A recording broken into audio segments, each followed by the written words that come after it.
South Africa's first paediatric vaccine trial participant received the first shot of the Sinovac COVID-19 vaccine, CoronaVac, on Friday at the Sefako Makgatho Health Sciences University in Tshwane.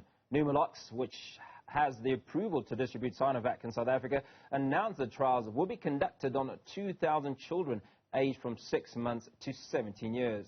They'll be conducted at 7 research sites across the country.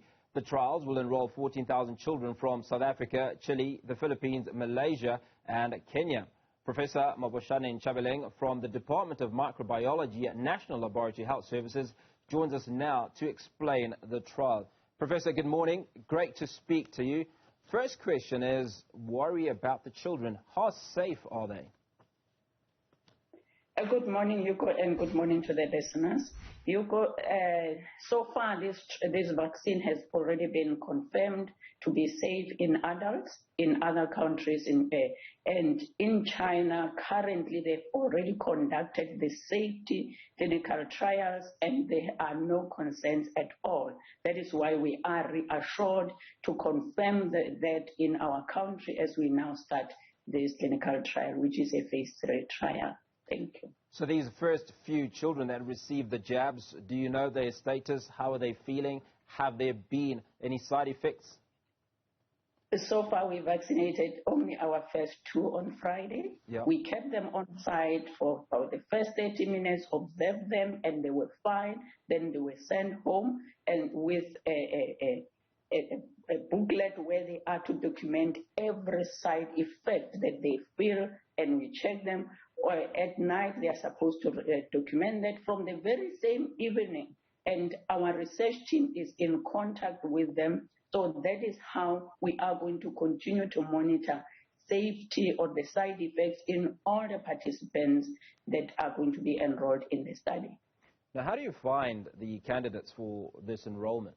Obviously, these children can't make decisions on their own. They're too young to authorize themselves. Yes, Hugo, that is a very important point. We work together with the communities. We educate our communities. We give the information to our communities because we go out there to recruit among the healthy individuals, and parents have to come to the site to give permission. So it's the parents who sign the informed consents for their children, and then the children themselves still have to agree to take part in the trial. If a child is not happy to take part in the trial, we will not go ahead. Thank you. Are these children not 2 years old, if I'm not mistaken? How young are these children that agreed the first to participate in this trial? We are fortunately starting with the older age group, which is the 12 to 17. We've got different age groups, even though the study starts from 6 months. But we have started with the 12 to 17. The first 2 we vaccinated on Friday were 15 and 17. Thank you. Okay, so I presume that they had no fears and they were pretty keen to participate in the study. But walk us through the dosage. Now, is it the same dosage that I, as an adult, received when I received the Pfizer vaccine, for instance? Or is it a lot lower for children? Well, it is a lot lower, and the dosage of different vaccines will not be the same at all because even the contents are different, even how they are handled is different. So it is a lower dose, it's 0.5 mils, and it comes in already pre-packaged. And all we do, we just store it and then take it out and then hand it over. Our pharmacists will now hand it over to the research nurses who will confirm and then go on and inject the child. Now, obviously, when vaccination started, the attitude has always been, let's start with the elderly and those with comorbidities. Children, for the longest time, were not impacted to a very large extent by COVID-19. Has this changed? We will say now with the different variants that keep coming, We have now started seeing children being affected, even though there is still a belief that children do not get severe disease. But other countries like the US, they have indicated that the ICU for children will get filled, and that is why they have now moved towards vaccinating even children. And you can imagine, Yuko, if we want to achieve a herd immunity, we have to vaccinate the large population of our communities, because children, they will remain as the source of the virus for the elderly and for the population. So it is very important that our children get vaccinated as well.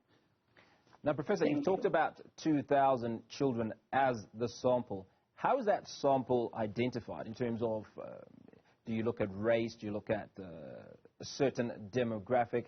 How do you ensure that the 2,000 children that you identify, that you pick for this sample, are representative for the entire population of South Africa? The aim of a clinical trial is always to make sure that we get a very good representation of the population. That is why it's supposed to be done in different countries. That is why it's supposed to be done in different sites, because as we said, we are one of the 7 sites in the country. So the team, which is Numolux, partnering with Sinovac, when selecting the sites, is to make sure that there is a very good representation. As the 7 sites include 2 in Cape Town, in Gauteng we are about 3, there's 1 in Sandton as well. So Makgatho, which is at Sefako Makgatho Health Science University, is just one of those 7 sites to make sure that there is a very good representation of our population. Professor, final question before we let you go. Vaccine hesitancy has been topical in the last few months. Do you find the same amongst children, particularly those under 18?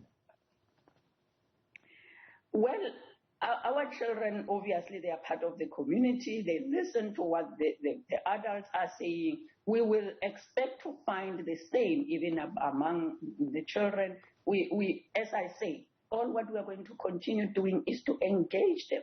And we are going to continue holding different vaccine discussion groups so that we can hear what they think about this. So this is the beginning of engaging our youth. And after a while, we would have gathered enough data to also know what our youth is thinking. But as I say, I think they will just, for now, have the same thoughts as what their parents are saying.